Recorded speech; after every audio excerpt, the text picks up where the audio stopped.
બહુચર્ચિત hit and run કેસના આરોપી તથ્ય પટેલને અમદાવાદ ગ્રામ્ય કોર્ટમાં હાજર કરાયો. ગ્રામ્ય કોર્ટમાં તથ્ય પટેલ વિરુદ્ધ ચાર્જ ફ્રેમ થશે. ચાર્જ ફ્રેમ થયા પછી સુપ્રીમ કોર્ટમાં તથ્યની જામીન અરજીની સુનાવણી થશે. સુપ્રીમ કોર્ટે અગાઉ ચાર્જ ફ્રેમ કર્યા પછી જામીન અરજી પર સુનાવણી કરવાનો આદેશ આપ્યો હતો. ગ્રામ્ય કોર્ટમાં તથ્ય પટેલ સામે ચાર્જ ફ્રેમ થયા પછી સુપ્રીમ કોર્ટમાં સુનાવણી થશે. વધુ માહિતી મેળવીશું સંવાદદાતા પાર્થ છે ફોન પર.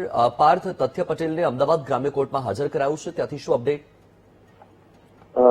જી ચોક્કસથી તથ્ય પટેલ કે જેને ઇસ્કોન બ્રિજ ઉપર 9 લોકોના જીવ સાથે રમત રમી હતી, 9 લોકોને મોતને ઘાટ ઉતાર્યા હતા, પૂરપાટ ઝડપે ગાડી ચલાવી હતી, ત્યારે હવે આજે અત્યારે તેને અમદાવાદ ગ્રામ્ય કોર્ટમાં રજૂ કરવામાં આવ્યો છે અને હાલમાં તેના ઉપર ચાર્જશીટ ફ્રેમ થઈ રહી છે. કોર્ટમાં આ કામગીરી અત્યારે હાલમાં ચાલી રહી છે. મહત્વની વાત કરવામાં આવે તો સુપ્રીમ કોર્ટે આદેશ આપ્યો હતો કે 21 દિવસની અંદર તેમના વિરુદ્ધ એટલે કે પટેલની વિરુદ્ધ તથ્ય પટેલની વિરુદ્ધ ચાર્જશીટ ફ્રેમ કરવામાં આવે અને ત્યારબાદ સુપ્રીમ કોર્ટમાં જે જામીન અરજી મૂકવામાં આવી છે તેના ઉપર ચર્ચા એટલે કે સુનાવણી કરવામાં આવશે. એટલે કે મહત્વની વાત કરવામાં આવે તો અત્યારે અમદાવાદ ગ્રામ્ય કોર્ટમાં ચાર્જ ફ્રેમ થઈ રહી છે. ચાર્જ ફ્રેમ થયા બાદ લગભગ બપોરે 2 કલાક બાદ સુપ્રીમ કોર્ટમાં તથ્ય પટેલની જામીન અરજી ઉપર સુનાવણી થશે.